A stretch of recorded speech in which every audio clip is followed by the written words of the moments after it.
What is going on? In this video, I'm going to tell you about why I started my podcast and how I did it. So whether you are just one of my friends who's asked me that question and wanted a more detailed backstory that you could listen to on repeat at 2x speed anytime that you wanted, or you are just somebody who is considering starting a podcast and you want to know what went into it, or maybe you don't fall into any of those categories because you know what, there's a lot of people and there's a lot of categories. Anyway, I'm going to tell you the story of how we got started with the Lewis and Kyle show, how we came into existence, why we're still here, and some strategies and tactics from along the way. This video is very loose, very unscripted. I have no idea where it's going to go. I have 5 bullet points written on a screen over to my left. It's called an espresso display. They sponsored the podcast for a period of time. Still good friends with Scott, their co-founder. Shout out Scott. Anyway, let's get into it. So I started the Lewis and Kyle show for a couple of reasons. First of all, right, like you probably listening to this, I love podcasts. I've learned a ton from podcasts.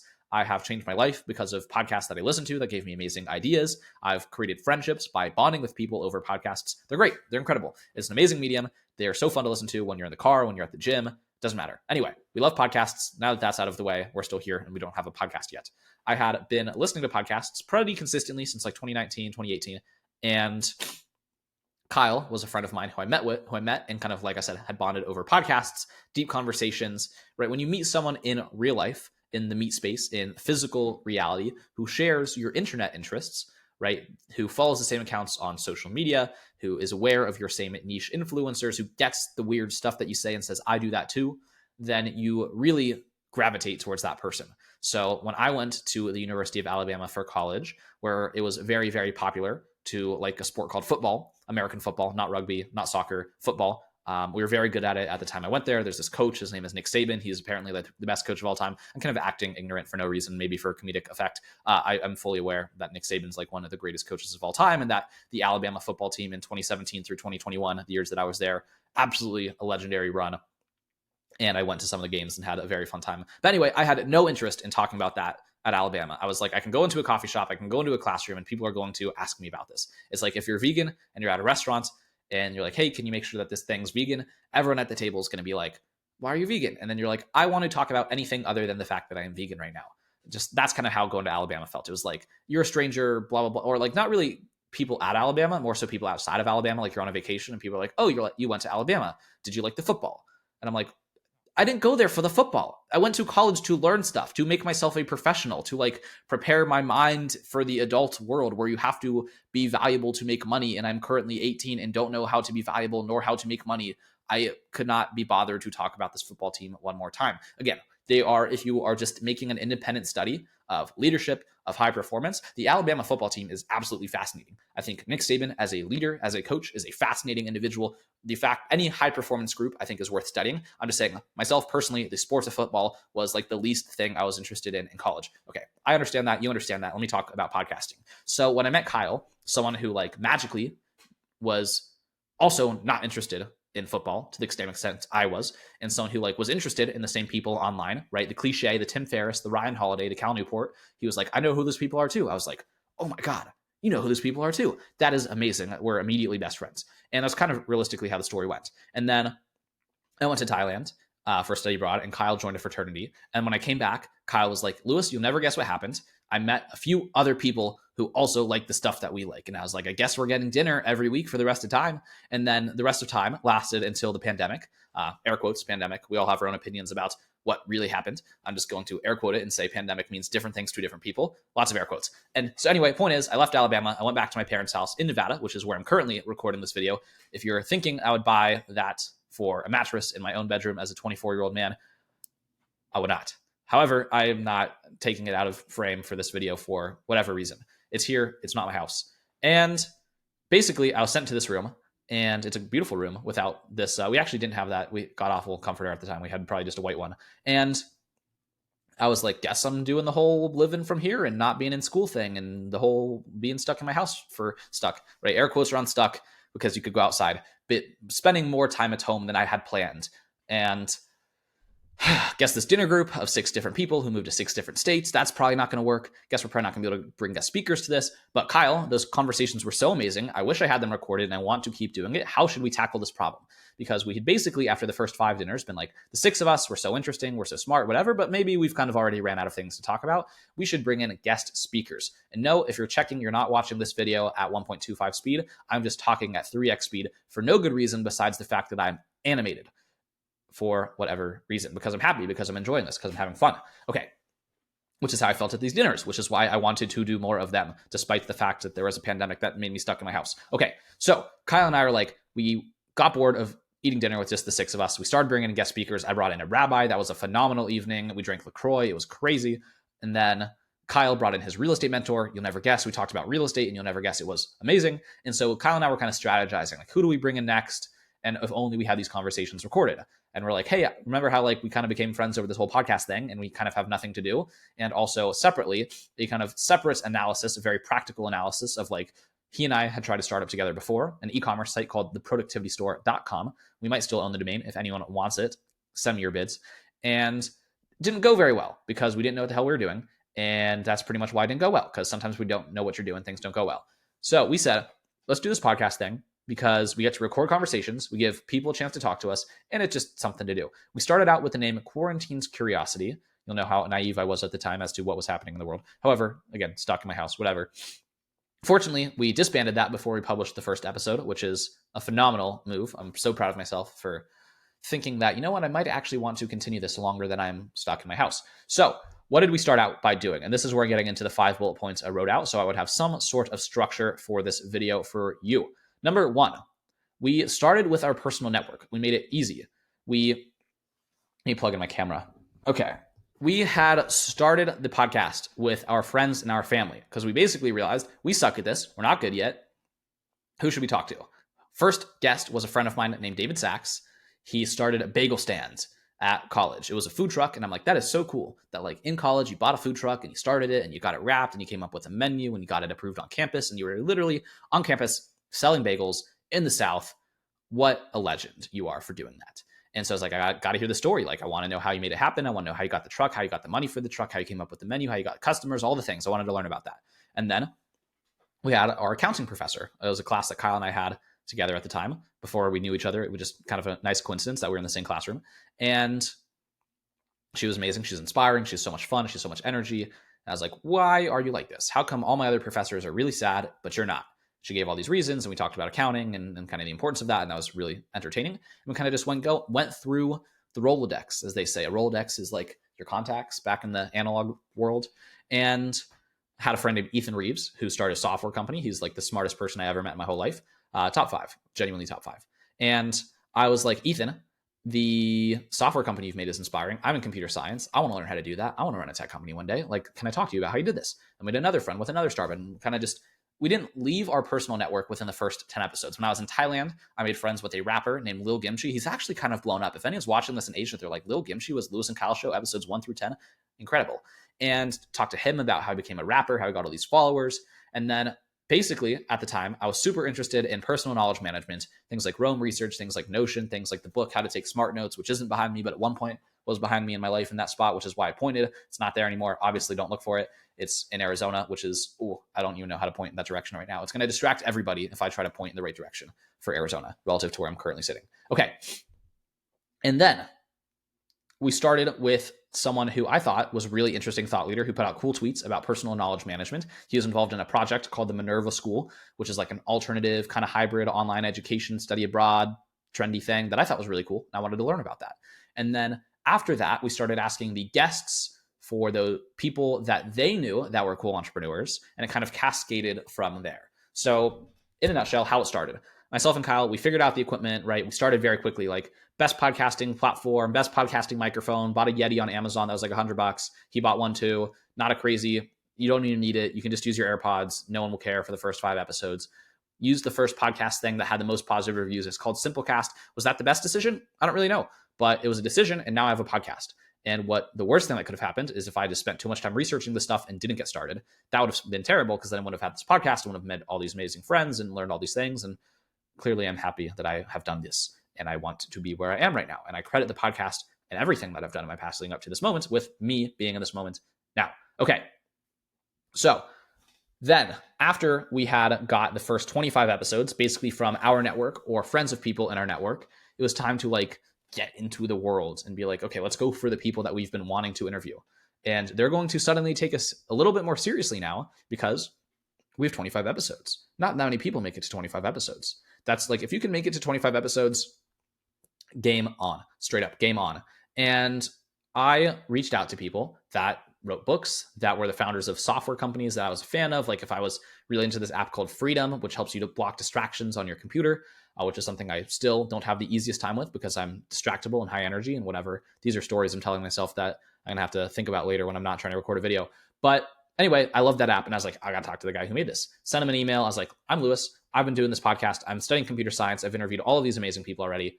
And would you like to come on the show? He said yes, and that was amazing. And I kind of continued doing that with other inspiring people. Hey, you wrote a blog post. It was fascinating. You have an audience. You have a newsletter. Can I talk about it? There's this guy, this Lithuanian blogger named Tomas Larinavičius, who, and I hope I'm saying his last name correctly after knowing him for all these years. And I was like, I loved reading his essays. I remember being in the library in college, and this is very surreal for me, but I remember being in the library and being like, that guy, he's doing it right. Like his life, that's cool. I want to live like that. And he's traveling. He's got all these photos. He's all these coffee shops and looked so sexy at the time to like live that lifestyle. And he just like wrote blog posts for Webflow, which at the time was like the coolest new thing for how to make a website. I'm like, he's working with all these cool companies and he's traveling the world and he's reading these books. He's the coolest guy ever. I got to meet him. And then when he said yes to me having a podcast, because I had already published 25 episodes and looked like I knew what the hell I was doing, I was like, oh my goodness, I get to talk to this guy. We had a great conversation. I published it. I was like, boom, I'm unstoppable. If I can talk to him and become his friend, I can become anyone's friend. Then the whole world is open to me. And so starting with those people that you have such a genuinely high interest, like the message I wrote him, and this is in the pre-chat GPT days, but the message I wrote him was not something that anyone could have faked in terms of like, I've been a reader of yours for X years. Here are things that I've done in my life because of books you've recommended, like so personal and so specific that like, he's like, wow, this guy like actually gives a fuck. Excuse me. He actually cares. And he's going to show up and bring the energy and bring the appreciation for me. And that's going to make me feel really good. So I think one thing I should have added to this is like mindset, is things that some mindset shifts that I went through in the process of doing this podcast. So one of them is that people, I don't know what the shift is, but this is the realization, is that people really like talking about themselves. It is really flattering for someone who's successful to have two extremely curious young people be like, tell me everything about your life. I'm going to listen and pay a complete attention, and I'm going to publish this and send it to all of my friends. That is like the highest compliment you can give somebody. So a lot of people are like, will people say yes to me? I'm like, well, yeah, you're giving them an incredible offer. You're saying, I'm going to give you an hour to talk about yourself, to reflect on your wins, to relive your highlight reel, and I'm going to just like adore you the whole time. That is a really cool offer for somebody. That sounds like a really nice ego boost. And that's not why we do it, but it's like, that's why people say yes. That is why people say yes. And then in terms of like realizing additional ways that it is a benefit to the guest to come on your show. So for example, now that I've had a lot of really impressive people on the podcast, people like Dickie Bush, people like Dan Coe, people like Danny Miranda, people like Wes KO, people like Jordan Harbinger, right? That's just like Paulina Pompliano. Like all of those people are really incredible writers, thinkers, authors, publishers, entrepreneurs, whatever it is. And people now get to be listed in the same list as those people when I bring them on the show. And so that is a form of like leverage. That is an asset I have. When I go on LinkedIn and people be like, and I post be like, new episode with this guy, and people in the audience are like now associate, or people just seeing that post are associating that person with all of the other people I've already interviewed. It is crazy. So that is one, is like, you're actually doing people a massive favor sometimes, or you're not doing Mark Zuckerberg any favors by bringing him on your podcast. But people who are on the come up in their career, this is a chance for them to practice speaking about themselves. This is a chance for them to practice getting their message right. This is a chance for them to meet young people who might go on to do interesting things later in their career. And also, it is something that they can send to people, because now you can basically say, someone might be like, hey, do you have a half hour to tell me about your life story? And they might be like, no, I'm kind of busy, but I recommend checking out this podcast I did with Lewis and Kyle. I tell my life story, and then go watch that. And then after you watch that, any questions I didn't answer, ask me now. And so now I'm like saving them all this time. I've built them like a virtual FAQ replica clone of themselves that's going to take those 30-minute generic intro calls for them for the rest of their lives. Happy birthday, free gift for you. It's amazing. Okay. What else do I have here? I have how to get the attention of people who you're like, how do I get this person's attention? So a lot of the people I just talked about, Dan Coe, right?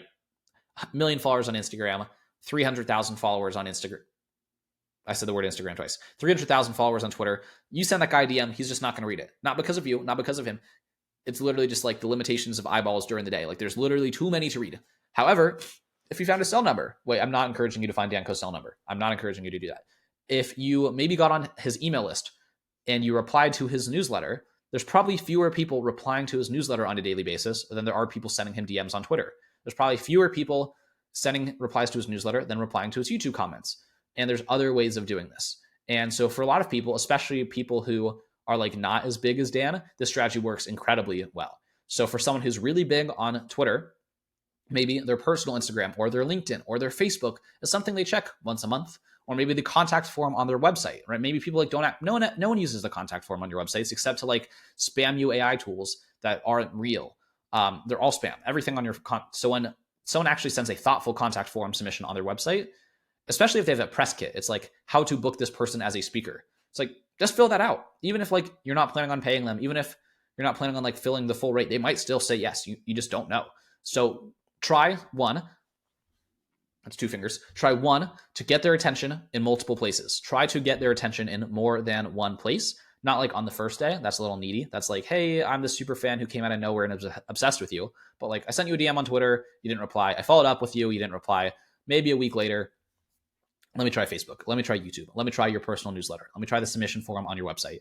And then the other big sauce, right? The other big benefit to think about here is playing the long game. So it's like, has this person ever seen your name before versus how you started consistently responding to their newsletters with like, not just podcast pitches, but with like thoughtful commentary, nice compliments that are genuine about like, this is great. I learned so much from this. I'm going to go do this for like months and months and months. So when you set your timeline, that's like, my goal is to get this person on my show within the next year, within the next 3 years, within the next 5 years. It's like, maybe I don't need to like hard close them right away. Maybe I need to like get on their radar and learn more about them so that by the time I even interview them, like I'm actually prepared to come to that conversation thoughtfully. Okay, I'm gonna go to a couple of things here as well. So I already said it, just get started. That's amazing advice. And how do I make that advice actually amazing? One, you can publish interviews, right? People don't realize this. Back to mind shifts. Like a podcast is made up. Everything's made up. Like when did I go from not having a podcast to having a podcast? The answer is at the exact moment when I decided I had a podcast, right? It didn't matter if you have artwork. There's no moment of like, okay, this is the checklist. And when this checklist is done, you have a podcast. I mean, there probably is that, but it's not necessary. You can interview a friend on Zoom, on Google Meet, and record it and put that on YouTube. You don't have to come up with a name for your show. You don't have to come up with a logo for your show. You don't have to come up with artwork. You don't have to come up with intro music. You don't have to come up with a tagline, a mission statement, company values, ESG policy, Bitcoin trend. Like that's so unnecessary. Just like literally have a friend who's like kind of successful in your eyes and be like, can I spend 30 minutes with you on a recorded phone call asking you about how you're successful and put it on YouTube? No podcast, no music, no editing, just like a conversation, video, record, YouTube, done. Is that something after that, reflect on that, maybe do 2 of those and be like, did I enjoy doing that? Was that valuable? Did I learn from that? Could I see myself doing that every single week for the rest of my life? Sort of. And if your questions to that are like, yeah, that was amazing. Like I could not get enough of that. Then congratulations. Now you're going to like feel really validated and have a lot of belief and a lot of evidence that you will succeed as a podcaster instead of like delaying it.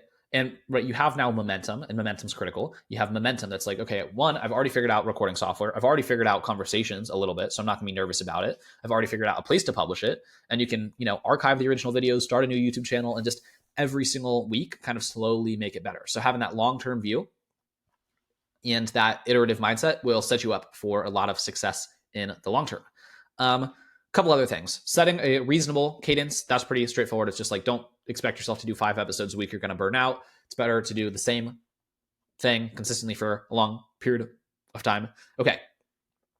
And then this is the last thing I had prepared for you, which is not an exciting climax. So maybe as I'm saying this, I will think of something more exciting, but have 5 episodes when you're ready to actually launch your podcast, right? The thing that you're going to tell people, I have started a podcast. Because like, don't even tell anyone about the interview that you do with your friend just to practice interviewing. Don't even tell anyone about that, right? You're not putting any pressure on yourself. You're not like making all this hoorah, all this chutzpah, all this. You're not making a big stink out of the fact that you're starting a podcast. But when you're ready to be like, I have a podcast, I'm announcing it, I'm launching it, have 5 interviews ready to publish before you start doing that. Have 5 interviews ready so you can start with your first couple weeks, because you don't know how to anticipate what the podcast will take from your life. There will be things like guests delaying on you. There will be things like guests canceling, like recordings, like files getting corrupted because you don't know how to work with your digital operations yet. And you say something to the wrong place and you delete it. And now you're behind and you said everyone a new episode on Monday. Now it's Tuesday and you don't have an episode out. So have 5 episodes ready to go, maybe even 10 before you like do the whole podcast announcement thing. So you give yourself time and space for bad things to happen without actual bad things happening. That is that. And then last thing I will say about the podcast is, ready for this one, I thought of a good one. Come up, and I've said this a lot of times before, but not in this video, right? Commit to how long you are going to stick with the project before starting. That is the most important thing I've said in this entire video, genuinely, because it applies to not just anything. It applies not just to podcasts, it applies to anything. For example, Kyle, my partner, my podcast host, my best friend, we said, we're going to do 25 episodes of this podcast before we ask ourselves, is this worth it? Before we look at our analytics, before we question ourselves, before we plant any doubt into what we are doing. And it's the metaphor that I learned from Vash. He was on episode number 150 of the podcast, is like when you plant a plant, when you put a seed in the ground expecting it to grow into a plant, you do not dig it up every 5 days to see if it's growing. You wait, like you pour water on it, and there is an amount of time where it is appropriate to check on it. And that is not every single day. That is not every single episode. So Kyle and I decided at the outset, we're going to do 25 episodes before we discuss if this is worthwhile continuing, because the first 3 episodes are going to suck. They're not going to be amazing. People aren't going to be like, this is life-changing. You're the best podcaster. Where's Joe Rogan? He better be watching out for you. They're not going to be that good, or they're not going to be amazing, which is okay. And you're going to be discouraged, and you're going to be like, this got 5 downloads. My mom didn't even finish it. I suck at podcasting, and I'm doomed to suck at podcasting forever. That really is an unfun place to be. But if instead you're like, 25 episodes, I'm going to do that 25 episodes before looking at the analytics, before letting this dangerous self-talk enter my brain, and then I'll think about it. By 25 episodes, 3 to 4 months in, you're committed, you're a podcaster, it's part of your identity, you know what you're doing, and then you can make a thoughtful decision as to if you should continue or not. That's what I did with my current job with my business partner, Sean, which is the company Orbit Metrics that I'm co-founding. And I said, I'm going to work on this for 90 days before evaluating, right? Because I didn't close a sale in my first 30 days. I didn't close a sale in my first 60 days. And if I was judging myself based on those timelines, I'd be like, I suck at this. This is never going to work. Your offer sucks. You're scamming me. I don't know how you got your clients. This is fake. Like, this is fake. I quit. Versus instead, I'm like, okay, 90 days before I ask any of those questions. That was the predefined commitment level before starting. And I get there to 90 days. What I do, I close a sale, I don't know, day 80. I'm like, oh, okay. I just wasn't good at this yet. And I didn't understand it yet. And I didn't know how to send enough cold emails. And I didn't know how to promote the offer. And I didn't target the right people. And maybe that's why things didn't work out in my first 82 days. But on day 83, it all clicked. And I'm like, this is probably worth continuing. Then at the end of day 90, which was in December of last year, I was like, you know what? I like this. This is probably going to work. Let's do another 90 days till March and think about it again. March rolls around, more sales come in, things are getting better, we're figuring things out. Sean quits his job to come on full time, and I'm like, this is exciting, let's keep doing it. And now I'm really bought in. But if at day 1, I was like, every single day I'm gonna ask myself these questions, that is just promising yourself a life of torture and a very unhappy state of mind. So that is all I'm going to leave on in this video. My advice to you, to the extent that you think I'm qualified to give you any advice about any subject matter, is this. Start small, start in a low commitment way, such as interviewing a friend and publishing it on YouTube and telling nobody about it and seeing how you like that experience and just doing that immediately. It could be your grandmother, it could be your parents, it could be an uncle, it could be a friend, it could be literally a professor would be awesome. It's a great relationship opportunity with a professor or a boss or a mentor, etc. And then think about it and hit me up on Twitter if you have questions. That's it. Thanks for watching. Subscribe, like, comment, DM, go outside, touch some grass, drink some water. That's what's up. All right. Y'all have a great day. I'll see you in the next video.